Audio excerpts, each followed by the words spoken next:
ዜና መጽሔት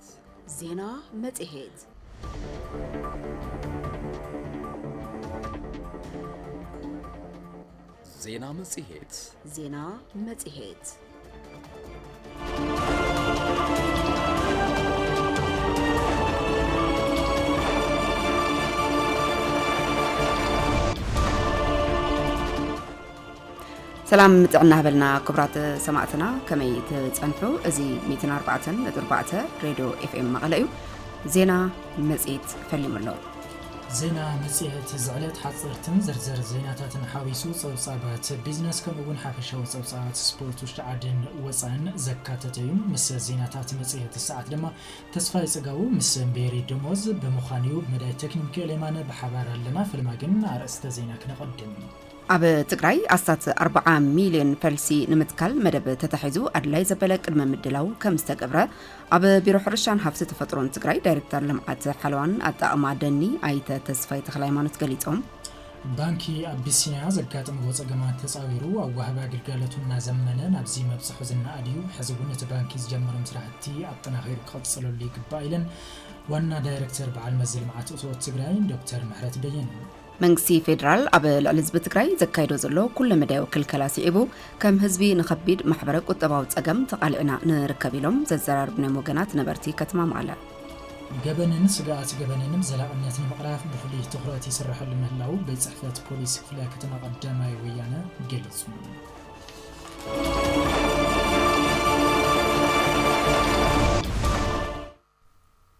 حزدما بحصرت زيناتات كنفلم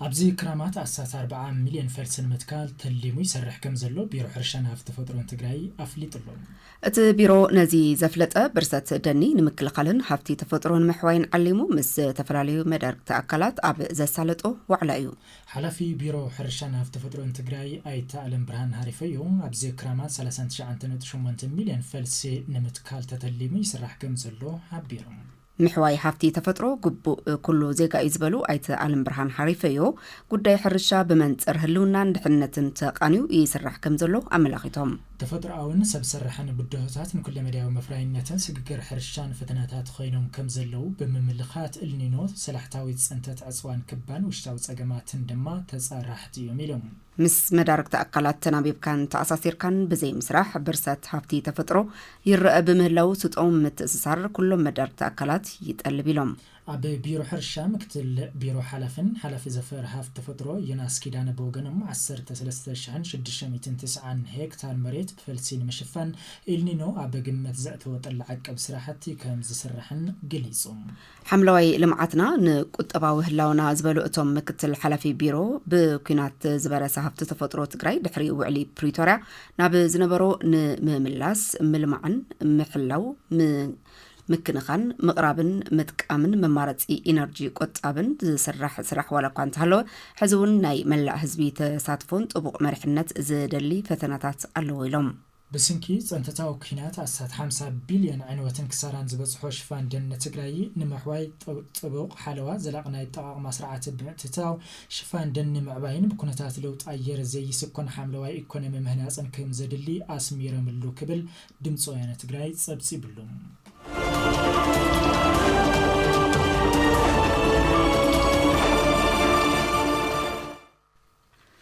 مأكل سجقر حرشة تقرأي نحموشتا كلاسترات حرشة بالعلي 88 مليون برز تعدقا تراكترات كالأوتنا وتتات حرشان أركبو ات مأخل بمفراينة حرشة تغروت بمقبار مسا مدارك تأكلات زبتيلهم ودابتات نمت نقارن زبناو اتاوتات حرشة نمت اتتاون بعتب يسرحلو زبلو دايركتر ات مأخل دكتور أبرها كيدان مريم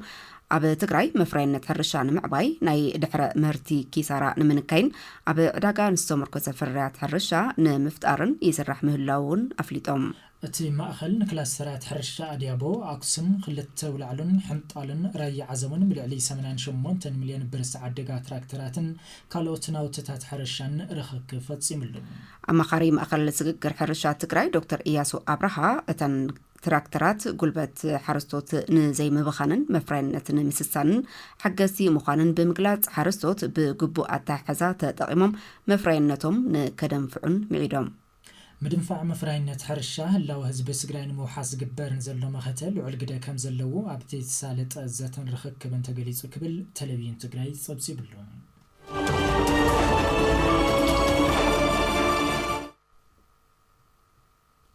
عب زمن مهرتي خلتشحن 10 متمرات العلي خلت 237 هكتار مريت بالسفالة عينتا زرعت مشفان تتلمو زاقيد العلي 7 مريت كم سزرع من محدار زواسي من معراب تقرأ فليتو حرستوت وردا تحت عديابو طابع لملم كاب منغستن قبرت سناي تكالاتن زرخبو مروت زرقن زمناو دقن بمتقام مهرتوم كب نمبال علمهم بكلاستر توديبهم بتراكتر جملن أبعورن تدقمهم مشلام سليطن مشلان سليطن النازر كم زلو كليتهم أتحاباري زرعتن هولتي كالتشرن تاوردا أيت تخلى هيمانس جورو كم وردا لعلي عرض سرت 5 هكتار مريت بكلاستر بستودو حرسوتنا تزرع كم زلون كابزي عبدت أبي علم لم وشت أردو يانون لعلي 8 حرسوت زلو سنت 9 هكتار مريت مولو التاوتات حرشا بمتقام بكلاسترنا تزرع كم زلو تزاريبهم أتحاباري حرشا زبا سمين معرب تقراي أي تكبرهم بسرات كم زبا لعلي كل تميتن 37 هكتار مريت باستفلالي عين زراعتين مشفان تتلمو الناس سرحلو كم زلو بمقلات نعوت النتو سوميان أمرار حنتو ديبهم اقري حرستوت بمقان بإلنينو نزبت حدقا نمكلقال زعل مسرحتي الناس سرحة كم زلو حبيرهم كما زواك ساب حزيز النار شفان نمت انزل وزنام الناس زنبا كم زلون قليصهم كبل تلفزيون تقراي سبسي بلهم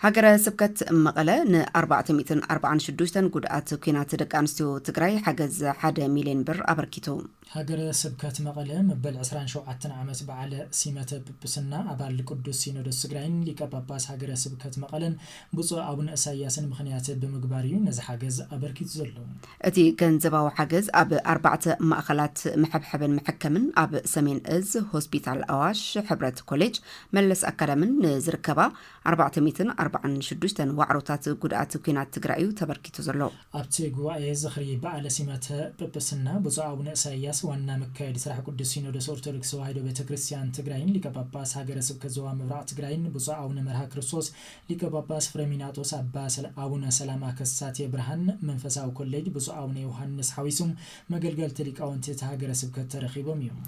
أثن قدعات كينات نستبركتلن حجز بمسكان كالوت أب جونن زلوا بتصوتن تدقم تمثل حجز نكخونا كل أكل كربارب تلابين كله تقراوين تتحابى بيرو قدعات أكلات أكلا وحوية زرخبال عدل سفيح بمخانو كل وجن أب محكام وقع تقال تتقراي كربارب تصوع دما ليك باباس فرميناتوس أبونا سلامة كساتي برهن منفساو كل جن كاتدرال دبر سلام قدس ميكائيل بوصو أبونا يوحنس يوم قبل بدمصو يعني تقراي سبسي بلهم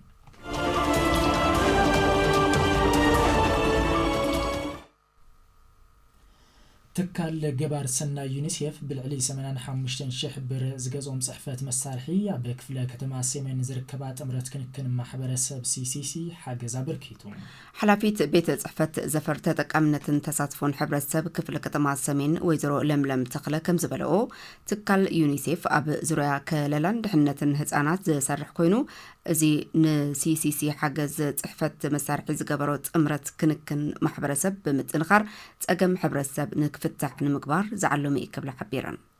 ويزرو لملم وسيغان كم زحبرو تكال يونيسيف قدمو كينات تقراي أبتي كفلا كتما زركبا سي استفالاليو جنزباون نواتاون حاجزات بمكبار عوي عقمن خفترة عوي قدي صوت من بارو أتزخاخيرن حزي زلنا الأوان لعلي كالجزء حبر السبنا أب عبي تأجم زود قلو حجز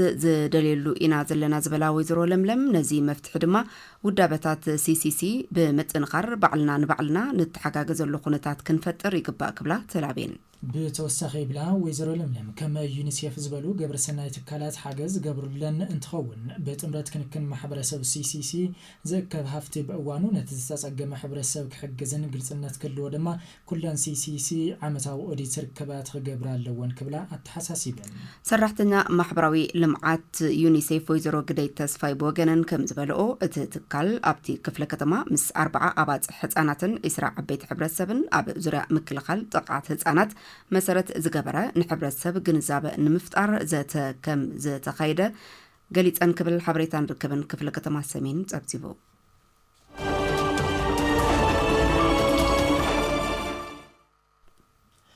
ፈነዋ 104.4 ራዲዮ ፊልም መቐለ ዕለታዊ ዜናታት መጽሔት እዚ ሰዓት ብምክትታል ትርከቡ ክቡራት ሰማዕትና ሕዚ ድማ ብዝርዝር ክንሪኦም ናብ ዝሓናዮም ዜናታት ክንወስደኩም ኢና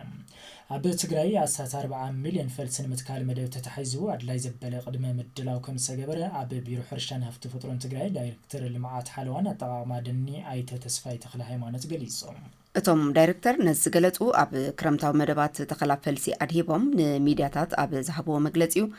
እቲ መግለጺ ዝተኸታተሎ መሳርሕትና ተስፋይ ጽጋቡ ድማ ብኸምዚ ስዕብ ዝርዝር ዜና ኣሰናዲዩሎ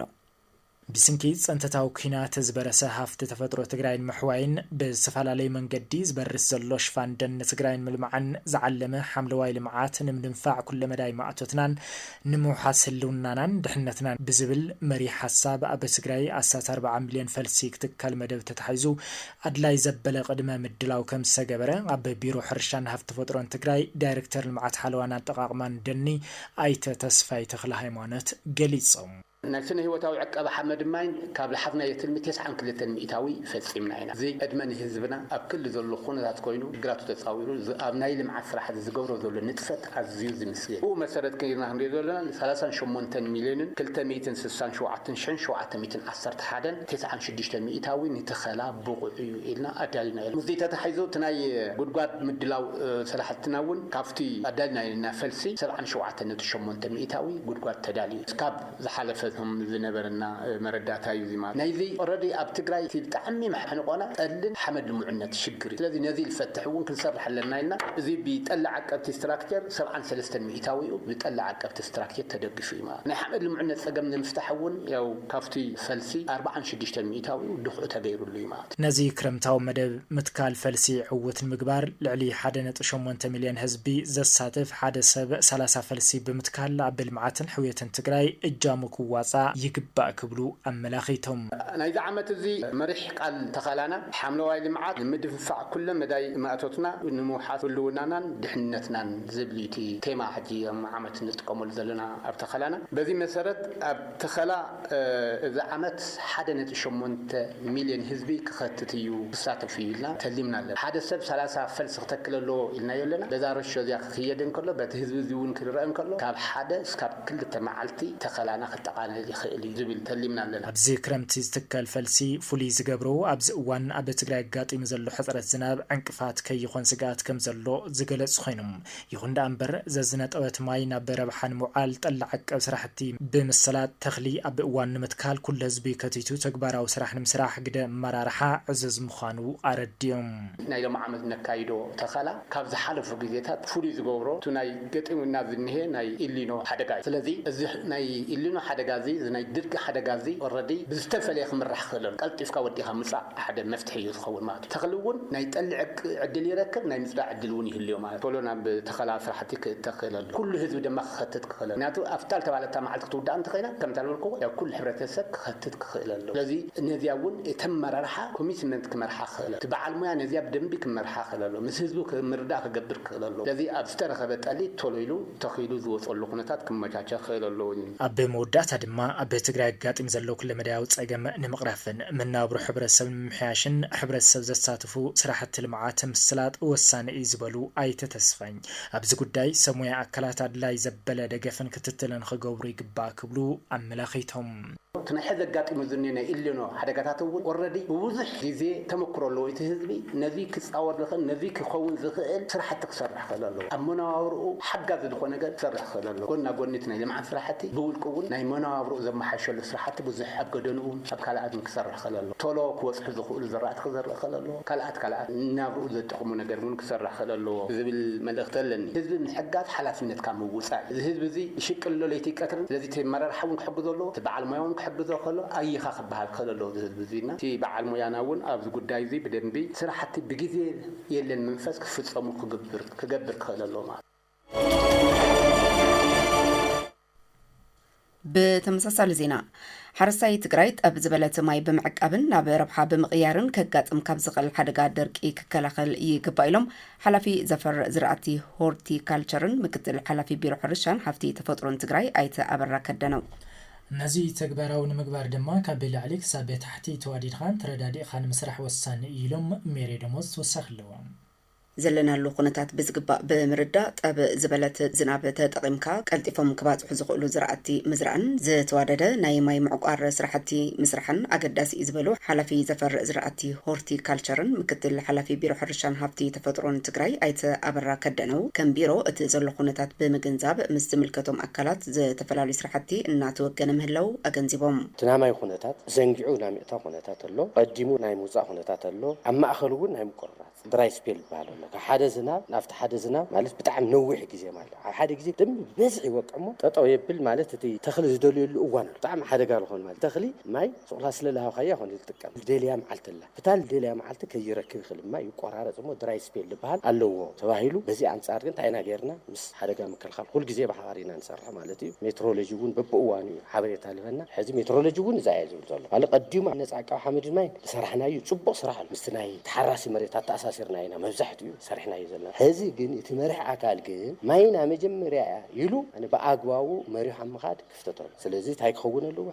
حد مريح عقال أما أتريليتي زي أكثر حلو زي كم زلو نحلو كاب مفاسات ماي أليقة ناب قرات مئتون أوش قرات كسرق عم وقتي زلاتات بولك أن بحبارن مسرح أقداس إلهم نعم مقلاي سرحت كسرح له زلاتات كتجنا له حدش زالك سرح له خريتات كنسرح لنا لو حزو مالي سبيت لبهالله علي وحج مقلي سرح لنا ازي تمرح كان نمجمرا سرا كلن اتواتاتن كلن اسرار حاتات ماي نمجمرا يلو እንደحلي وسره طعم አጸጋማይ አቀረባ ጊዜ ቲ ወልቀይ ይሁን በሐባር ክንወፍረለን ማይ ላይ ሐሳብ ያው ሞትያ ለሞት ግን ጽበይልና ማለት ስለዚህ ሐረስታይውን በወልቀውን አፍታሐሻው ነው አሉ ይሰርሐለው በሐባሩውን ትዝእለይ ከባብታት ታሉ ትዝእለይ ከባብታት መንገድ ተአሊ ትخليኻ ካብ ተፋሰስ ተአሊ ትልኻ ካብሮዋ ተአሊ ትخليኻ ስለዚህ እቲ መትረባት ካብሕዝዩ አዳሊው ክጽበይለዎ የተመርሕ አካሉ ናመጀመሪያ ስርሑ ማለት ካባይ ጀምሩ ዓለም ብርሃን ጀምሩ ካብ ደብረ ጽዮን ውን ጀምሩ አይሰራ አማይ መጀመሪያ ፎከስ ገርና ክንሰርተውና ሞቢላይዜሽን ከድልየናለው حرستي تግራይ ጠብ ዝበለት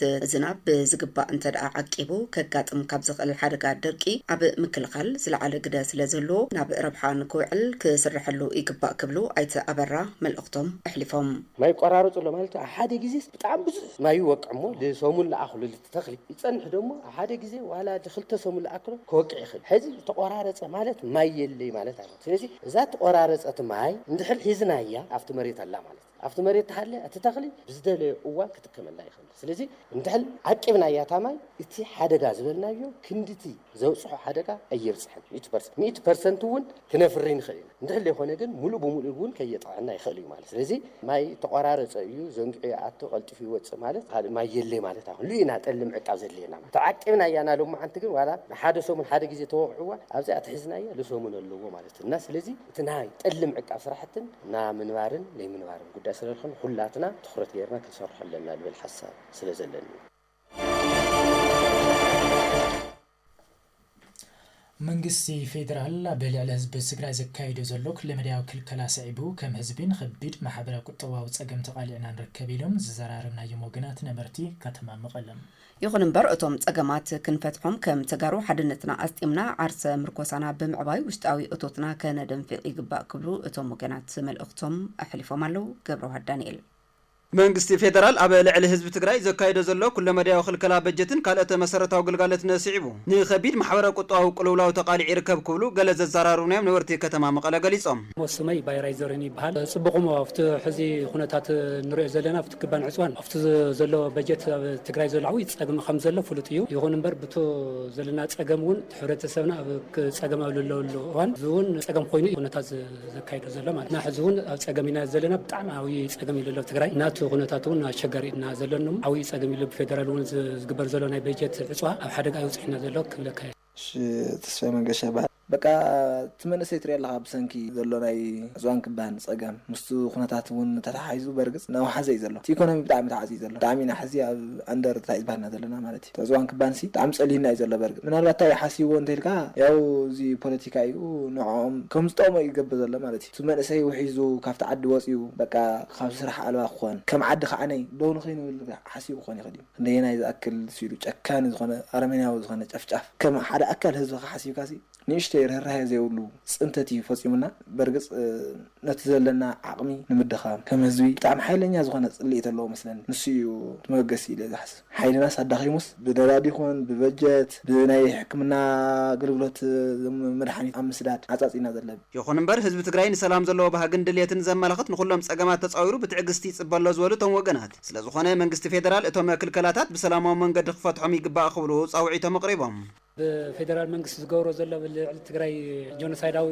ጽዕንቶ ጣዕሚ ከቢድ እዩ ዘሎ ስቲል እስካ ሕዚ እውን ብታክርከብ ብልብል ተስፋ ህዝቢ ትግራይ እስካ ሕዚ ብትዕግስቲ ይጽበይ ዘሎ ትዕግስቲ እውን ህዝቢ ትግራይ እስካ ሕዚ ስቲል ማለት እዩ ሰላም ይዱ ዘርግሑ ሰላም እዩ ዘሎ በፌደራል መንግስት ክረኸሎ ግን እንትርፊ ኩናት ጽንተታዊ ኩናቱ ጦርነት ኩናት ከይኾነ ጆኖሳይድ ዝግበር ዘሎ ጽንተታዊ ኩናት ድምጽ ዘይብሉ ኩናት ኣብ ታሽሙ እዩ ጽሕና ዘሎ ሞ ኣብ ፌደራል ዘሎ ዝገብረልና ዘሎ ጽዕንቶ ከቢድ እዩ ህዝቢ ትግራይ ሕዚ እውን ኣብ ጽሜትን ኣብ ጸምእን እዩ ዘሎ ከም ህዝቢ እንታይ ንኽንገብር ናተይሪእቶ ባዕልና ዓርሰ ምርኮሳ ብቐሊሉ ነገር ዝንሰርሑ ነገራት ካብ ተጸባይነት እንወጸሉ ዓርሰ ምርኮሳስ ክንገብር ኣለና ያው ከም መፍትሒ ለዝሓሶ እንታልዩ ተዝካል ከም ዝነበረ ናይ ቅድሚ ሕዚ ዝነበረ ከም ሓንቲ ሃገር ንሳውን ከም ሓንቲ ክልላ ገይራ ክትሓሰና ፌደራል ማእከላይ መንግስቲ ትግራይ ከም ክልሉ ገይሩ ሓሲቡ ዝግበአና ጥቕማጥቕሚት ንሕና እውን ዝግበአና ጉቡእ ፈጺምና ዝግበአና ጥቕማጥቕሚ ካነይ ጥቕምታትና ተዝሕልወልና ደስ በሃሊ ነይሩ እዚ ተዘይኮይኑ እውን ግን ከም መንግስቲ ትግራይ ግን ናይ ባዕሉ ዝኾነ መፍትሒ ክወስድ ይግባእ ተተኻኢሉ ኩናት ብዘትርፍ መልክዑ ግን ድማ ሪሶርሱ ከም ትግራይ ሪሶርስ ኣለና ዓርሰ ምርኮሳናስ ክንፍጽም ኣለና ኣብ ትግራይ ክንደይ ሪሶርስ ኣለና ኣብ መወዳእታ ከም ተጋሩ መዋጽአና ሓድነትና ስጢምና ውሽጣዊ እቶትና ብምዕባይ ዓርሰ ምርኮሳና ክነደንፍዕ ይግባእ ክብሉ እቶም ወገናት መልእኽቶም ኣመሓላሊፎም ኣንሕና ተጋሩ ኮይና ሓድነትና ነጠናኽር ኣለና እዩ ዝብል ምክንያቱም ስቲል እስካ ሕዚ ጸኒሕና ዘለና ተሪፍና ዘለና ስለ ሓድነትና ጥንኩር ስለዝኾነ እቲ ዘለዎ ናይ ሰራዊትና እውን ጥንኩር ኮይኑ ሕብረተሰብና እውን ዝከኣለ መጠን ክሕግዝ ኣለዎ ዝብል ኣሎ ዘለና ምክንያቱም ከምቲ ንሪኦ ዘለና ብፌደራል ተኮይኑ ስቲል እስካ ሕዚ እውን ንሕና ብሰላማዊ መንገዲ ክንረኽብ እንተለና ንሱ ግን እስካ ሕዚ ሰራዊቱ እውን ላጸግዕ ላ ኩናት ዝህንደድ ኣሎ እሞ ህዝቢ ትግራይ እውን ኣብ ሓድነቱ ኣስጢሙ ክቃልስ ኣለዎ ዝብል እምነት ኣለኒ እዚ ኾጽ ኸለግን ከም ትግራዋይ ጸሚኡ ወይ ድማ ጠሚኡ ኣብ ቸንዳ ተደውርዩ ህዝቢ ክትሪኢ ከለካ ብጣዕሚ ይዛዝ ከም ተጋርሲ ዘለና ሪሶርስ ክንጥቀመሉ ይግባአና ወርቂ ኣለና ወርቅና እንድሕር ብኣግባቡ ተጠቂምናሉ መዓት ክንጥቀመሉ ይግባአና ማለት እዩ ከም በጀትሲ ዓርስና ክንክእል ኢና ማለት እዩ ገበነን ስጋት ገበነን በዘላቅነት ንምቕራፍ ብፍሉይ ትኩረት ይስራሐሉ ምህላው ቤት ጽሕፈት ፖሊስ ክፍለ ከተማ ቀዳማይ ወያነ ገሊጹ ኣብ ስራሕቲ ጸጥታ ዝተዋፈሩ ኣካላት ብወገኖም ምስ ዝተፈላለዩ ክፋላት ማሕበረሰብ ብምውዳድ ጸጥታ ከባቢኦም ከም ዘውሕሱ ኣረጋጊጾም ኣለዉ ፍሊሞን በየነ ተወሳኺ ኣለዎም ምስ ማሕበረሰብ ፎሩምን መዳርግትን ተዋዲድና ብምስራሕና ከባቢና ብዝሓሸ መልክዑ ውሕስ ክንገብር ክኢልና ኢና ዝበሉ ሓላፊ ምክልኻል ገበን ክፍለ ከተማ ቀዳማይ ወያነ ምክትል ኢንስፔክተር ፍሳሐ ጸጋይ ይኹን ዳ እምበር ሕዚ እውን መሊኦም ዘይተቐረፉም ገበናት ምትላልን ካልኦትን ስለ ዘለዉ ግና ሕብረተሰብ ግቡእ ጥንቃቐ ክገብር ኣተሓሳሲቦም ካብ ግዜ ናብ ግዜ ተኸበድቲ ዝበሃል ገበናት እናቐነሰ ዝኸደሉ ምልክታት ይረአዩ ገና ሕዚ እውን እቲ ምስ ምትላል ተኣሳሲሩ ብርክት ዝበለ ምትላል የጋጥም እዩ ርካሽ ንብረት ኣሎ ኢሎም ኣቕሽቲ መሲሎም ሃፋትም መሲሎም ነቲ ሕብረተሰብና የጽንዕዎ ገንዘብ ዝሓዘ መኒ ወርቂ ዘለዋ ኢዳ መኒ ጽንዓት ብምግባር ርካሽ ንብረት ኣሎ ርካሽ ቡና ኣሎ ኢልካ ምትላል ከምኡ ዓይነት ምልክታት ኣሎ ኣብዚ ሕብረተሰብና ጥንቃቐ ገይሩ ክሰርሕ ከም ዘለዎ እቲ ህሉ ኩነታትና ግን ንሕና እውን ኣብዚ ጠመተ ጌርና ኢና ንሰርሐሉ ዘለና ኣፍተን ካልኦትን ግን ፍላይ ምስ ከበድቲ ዝበሃሉ ስርቅታት ምስ ሕብረተሰብና ተኣሳሲርና ናይ ጸጥታ ኣካልና ተኣሳሲርና ጽቡቕ ለውጢ ዝመፀ ምዃኑ ያው ሕዚ ንሪኦ ዘለና ጉዳይ ማለት እዩ ገበነን ስጋት ገበነን ብዘላቕነት ንምቕራፍ ብዕቱብ ይስርሐሉ ምህላው ዝሓበሩ እቶም ሓላፊ ኩሉም ክፋል ሕብረተሰብ ኣብ ጎኒ ኣካላት ጸጥታ ብምዃን ድማ ጸጥታ ከባቢኡ ውሕስ ክገብር ጸዊዖም ጠናተ ጌርና ካብ ላዕሊ እስካብ ታሕቲ ዘለዉ ውዳባታት ነጠናኸርና እቲ ሰላምን ጸጥታን ጽቡቕ ዝኾነሉ ዕድል ክንፈጥር ከም ዘለና መደብ ዝሓዝና የለው ንሕብረተሰብ ክሕልፎ ዝኽእል ጎንና ኮይኑ ሕግዘና እንደሊ ቁጥሪ ሓደ ኣብ ባዕሉ ገዝኡ ቋቑሕ ኮይኑ ክሰርሕ ኣለዎ ክነቅሕ ኣለዎ ኣብ ቀጠንኡ ገበነኛ ዘደፍረሉ ዕድል ክፍጠር ከም ዘይብሉ እቲ ኣብኣ ዘሎ ነባሪ ሕብረተሰብ ምስኣ ዘሎ ኮሚኒቲ ፖሊስ ምስኣ ዘሎ ምልሻ ተኣሳሲሩ ክሰርሕ ኣለዎ ዝብል ሓሳብ ዝሕልፍ ኣብዚ ተኣሳሲርና ኢድን ጓንትን ኮይና ክሰርሕ ኣለና ኣብቲ ክፍለ ከተማ ኣብ ስራሕቲ ጸጥታ ዝተዋፈሩ ኣካላት ብወገኖም ጸገማት ጸጥታ ንምቕራፍ ጠንኪሮም ይሰርሑ ምህላዎም ብምሕባር ብቐጻልነት እውን ዝተዋሃቦም ህዝባዊ ሓላፍነት ብብቕዓት ንምፍጻም ድልዋት ኢና ክብሉ ኣረጋጊጾም ስመይ ተገለላይ ገብረስላሴ በርሂ ይበሃል ናይ ቀዳማይ ወያነ ጣብያ ሰላም ኣብ ቀጠና 4 ጸጥታን ምምሕዳርን እየ ቀትሪ አደስው ይኹን አበስው ይኹን ሓፍተ ገዳይ ትኹን ብኻራይ ይኹን ብኩሉ ውስተና ተጨፍለቀ ንሕና እውን ተቀልስና ተቋርጥና ህዝብና ክነድሕና ብዝብል ሕዝውን ናይ ህዝብ እናፈጸምና ንርከብ ማለት ተገላላይ ገረም ከለ ተክለ ሃይማኖት ይባል ዘለና ልክተውን ኣብ ዝኾነ ይኹን ነው ዚ ከተማ ጸጥታና ኣብ ካሊ ግንባር ኸድና እውን ከም ቃለስ ሕደርና ከም ንዕብር ዝበለጸ ህዝብኻ መስዋዕት ምኽፋል ህዝብኻ ብሰላም ነፃ ኮይኑ ከም ግልጋል ለህዝብኻ ሰላም ወፊር ለኸታአትል ምግባር እዩ ዜና መጽሔትና ሕዝብና ቀጸሊ ኩብራት ሰማዕትና ሰሚዕና ድማ ጸብጻባት ቢዝነስ ኢና ናወኹም ክነብል ፈለማገን መልእኽቲ ስፖንሰርና ሰሚዕና ክንምለስ ኢና أنا شويت جبرار قوي بحال صراحة بنا شكر زيتي خالي ونالو توصهي مش يسرح هورايزن بميديا اريا بميديا فريق خلوه نوش طاعتي وريا أبل زمان كله أنا أو حد يصير لقاح نويه أبتشكر كارتي بزبالة أبقى أبتشكر كاري لني خيدة جن مستي صراحة نعايز مثل حد يصير لقاح سلزمانة أو مريضة حد يصير لقاح 3% عقيرة تلقيه 7% حويسو معي ألقيهم مالتي زوسر كو لقاح مستزنبرني نايم علي نقدي توسخوا خين الناس أما علو علي أنا عقيب لي أبصراحة علي أقارن لقاح نزلوهم تكالت قلنا هورايزن في ليبل مهنياتو أنا خيدة حتيتا هذا حتى تقوى بقبو فتيمة من ليه زولنا مالي أو ساعتيكا وسيدة كان استحواتي اللوا محازتي اللوا مسارحتي ونالخن كنزناتي عدل رخيبكن أبزت فالزي أبال كنكن لقح توسدي عدلنا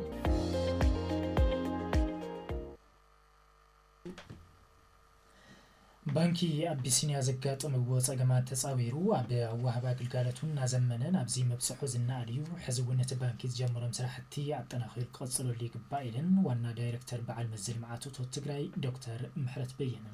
ኢራን ኣብቲ ዞባ ዝርከቡ ኣገደስቲ መስመራት ንግዲ ክትዓጽ ምዃና ኣጠንቂቓ ናይ ዝብሉን ካልኦትን ዜናታት ቢዝነስ ድማ መሳርሕትና ኪሮስ ሓድሽ ከም ዝስዕብ ከተቕርበያ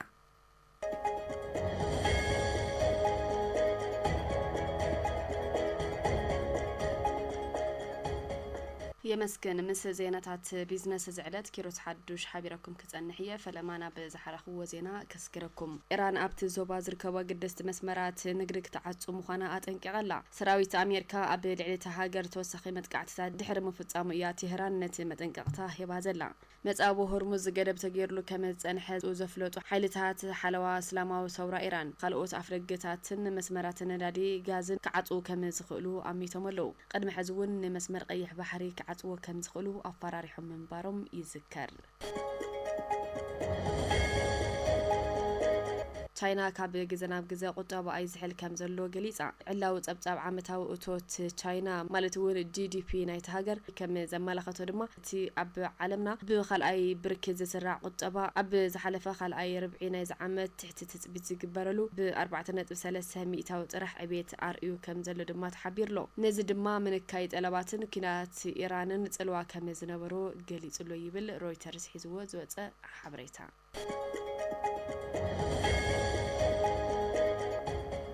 بانك أبيسينيا زقات موزقامات تتعويرو أو هبا قلقالوتنا زمنا نابزي مبتحو زلنا أديو حزوانت بانكي زجمرو مسرحة تنغيرو كقطلي قبائلا وانا داركتر بعال مزيل معاتوتوت تقراي دكتور محرات بينا دكتور محرات بينا نزيز قلتا بانك أبيسينيا معالتي عماويل مخنيات بمقوار بمعقار لعلا بركتو نزنبرم أمونات عماويلو أفلوتو أبي زهابلو مدرخيو بينيام هايلاي توسخلو ኣብ ትግራይ ዘሎ ኩሉ መዳይ ጸገም ዝፈታሕ ስርዓት ፋይናንስና ብምዝማኒ ዝበላ ዋና ዳይሬክተር በዓል መዝል ማዕጾ ትግራይ ዶክተር ምሕረት በየነ ሕብረተሰብና ባህሊ መዕቋራ ማዕቢሉ ባዕሉ ስራሕ ክፈጥርን ከልምዕን ይግባእ ድሕር ምባል አቢሲኒያ ባንክን ዓማዊሉ ዘመናውን ጽፉፍን ግልጋሎት ማህቡ ድማ ከም መንግስቲ ዝለዓለ ናዳ ኣለና ኢለ እሞ ከምቲ ዝፍለጥ ናይ ፋይናንስ ስርዓትና ኣብቲ ናይ ልምዓት ናይ ባዕሉ ዝተዋጽኦ ኣለዎ ኣብ ትግራይ ክብድ ዝበለ ጸገም በጽሒናይ ካብቲ ጸገም እሱ ክንወጽእ እንተኾይንና ሴቪንግ ይተሓደ ናይ ትግራይ ባህሊ ከዓ ተዘይ ኣቆርቲ ኣብ አቢሲኒያ ዝተቀመጠ ዕቋር ጽቡቅ ምንቅስቃስ ነጊሮም ናዮም ተዓቁር ትልካሕ ኢንቨስት ትገብር ስራሕ ዕድል ትፈጥር ማለት እዩ በቲ ስርዓት ኣብ ቴክኖሎጂ ምትእትታው ዝኸድዎ እውን ጽቡቅ ርኢና ኢና ከም መንግስቲ እውን ሓቢርና ኢና ንሰርሕ ትሕድሕድ ዝመጽእ ገንዘብ ናይ መንግስቲ ይኹን ካብ ትካላት ይኹን ካብ ዶኖራት ንኸቐምጡ ከም መንግስቲ መምርሒ ዳልይሉ እዩ ኣብዚ ዝተቐመጠ ገንዘብ ከዓ ወፂኡ ኣብ ኢንቨስትመንት ክውዕል ከሎ ስራሕ ዕድል ይፈጥር ማለት እዩ ስራሕ ዕድል ዘለዎ ዜጋታት ተፈጢሩካ ሓቢርካ ተኻፊልካ ተበሊዕካ ዓዲ ይህሉ ማለት እዩ ዳይሬክተር ባንኪ አቢሲኒያ ዲስትሪክት ዝተባለ ዝኾኑ ኣይታተሃል ተኺዳን ማርያም በወገኖም እቲ ባንኪ ኣብ ትግራይ 62 ጨናፍር ብምኽፋት ግልጋሎት ዓማዊል ንምርዋይ ዝተዋደዱን ዲጂታላውን ግልጋሎት እናሃበ ከም ዝርከብ ብምሕባር ብፍሉይ ድማ ደቂ ኣንስትዮ ንምትባዕ ብዘይ ወሓስ ልቓሕ ብምሃብ ተጠቀምቲ ዝኾናሉ ዕድል እናፈጠረ ከም ዝርከብ ሓቢሮም አቢሲኒያ ባንክ እንግዲህ ኣብ ትግራይ ኣብ 62 ጨናፍር ልዕሊ 500 ሰራሕተኛ ኣለውና ስለዚ ቶም ሰራሕተኛታትና ያው ሙሉ ስልጠና ብምሃብ እቲ ናይ ቴክኖሎጂ ሕዚ በፂሕዎ ዘሎ ደረጃ ቶሎ ፈሊጦም ንትብረተሰብ ግልጋሎት ንክህቡ ዓብይ ፃዕሪና እናገበርና ዘለና ያው ኣብቱ ናይ ህብረተሰብና አገልግሎት መሃብ ኣብ ደቂ ኣንስትዮ ምብር ተዓደገና ያው ብኩሉ ዘርፊ ናባራታት አይና ዘለና ተንደቂ ኣንስትዮ እውን ቅድም ሓምቱ ዝተባሃለ ያው በተለይ ኣብተን ስራሕ ፈጠርትና ናሽንን ደቀተን ስራሕ ጀመርቲ ወይም ስታርትአፕ ንብለን ተፈለየ ብዘይ ዋስትና ልቃሕ ብምሃብ ናይ ባንኪ ናይ ልቃሕ ሲስተም ክፈልጦ ብምግባር ቀጻላይ ዓበይቲ ተለቃሕቲ ኮይነን ንክሰርሓ ዓብይ እጃም እናወሰድና ኢና ኣብቲ ስነ ስርዓት ዝተረኸቡ ዓማዊል ባንኪ ካብ ዝኾኑ ሲስተር መድህን ተስፋይን መምራ ሰፋ ገብረስላሴን ከም ዘለዎ እውን ባንኪ አቢሲኒያ ኣብ ወሃብ ግልጋሎት ዘለዎ ቅርብነት ዝለዓለ ስለ ዝኾነ ተጠናኺሩ ብምቕጻል ኣታታቲዎ ዘሎ ዲጂታል ንታሕቲ ብምውራድ ድማ ዝበለጸ ግልጋሎት ኣብ ምሃብ ብትኹረት ክስራሕ ኣለዎ ክብሉ ገሊጾም አቢሲኒያ ከም ባንኪ አጽቢቀ የዝፈልጦ ምሶም ብዙሕ ግዜ የሰሪሐ ሓደ ኣብ ናይ አይቢዲ ናይ ፎሬን ከረንሲ ዘለዎ ምቹውነት ከይመስከርኩ ሓልፈ ይደለን በታ ስርዓትካን በታ ዓማዊልነትካን ከየንገላትዑ ብጣዕሚ ግልጽ ብዝኾነ ይተኣናግዱኻ ብሓቂ ዘመናውያን ዓበይቲ ጽፉፋት ተበጻሕነትኩም ከዓ ብኻላት ዘይግለጽ ባንኪ ኢኹምና በርትዑ ቀጽሉ ክብል ይደሊ ሕዚ ድማ ክብራት ሰማዓትና ባንኪ ንግዲ ኢትዮጵያ ናይ ዝተፈላለዩ ዓድታት ዝዓደገሉን ሸጠሉን እንትንርኢ ዶላር አሜሪካ ብ158 ብርን 83 ሳንቲምን እናዓደገ ብ162 ብርን ባዶ ሳንቲምን እናሸጦ ውዒልሎ ፓውንድ ስተርሊንግ ብ208 ብርን 83 ሳንቲምን እናዓደገ ብ217 ብርን ባዶ 5 ሳንቲምን እናሸጦ ውዒልሎ ዩሮ ብ181 ብርን 54 ሳንቲምን እናዓደገ ብ185 ብርን 17 ሳንቲምን እናሸጦ ውዒልሎ ስዊዝ ፍራንክ ب192 برن 57 سنتيم نعدقه ب200 برن 15 سنتيم نشطو وعيللو كويت دينار ب506 برن 60 سنتيم نعدقه ب526 برن 51 سنتيم نشطو وعيللو تشاينا سيان ب23 برن بادو سنتيم نعدقه ب23 برن 9 سنتيم نشطو وعيللو درهم ب43 برن 24 سنتيم نعدقه ب44 برن 11 سنتيم نشطو وعيللو سعودي ريال ب42 برن 30 سنتيم نعدقه ب43 برن 14 سنتيم نشطو وعيللو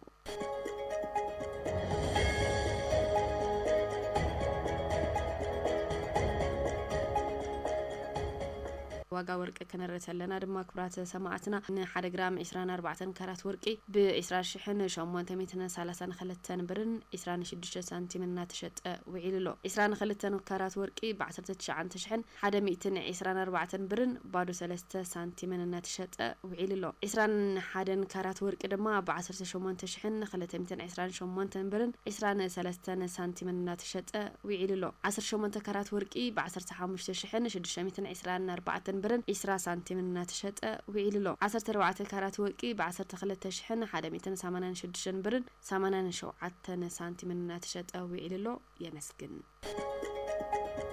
سمعتنا للساعات تسنادو زينا متيت قرم مزامنا قندي ارقصاتهم دجمنا كنسخخر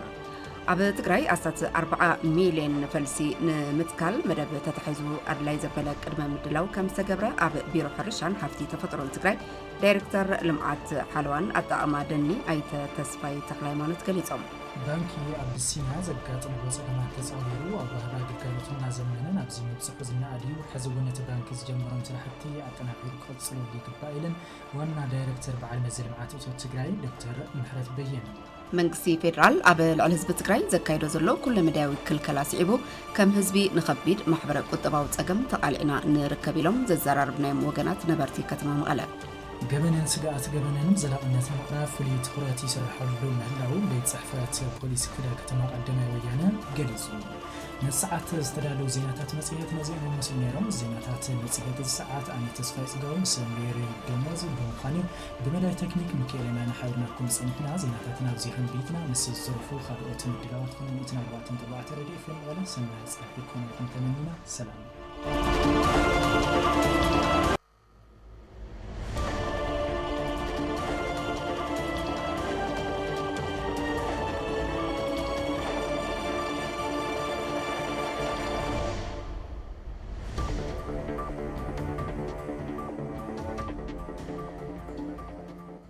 ዜና መጽሔት ዜና መጽሔት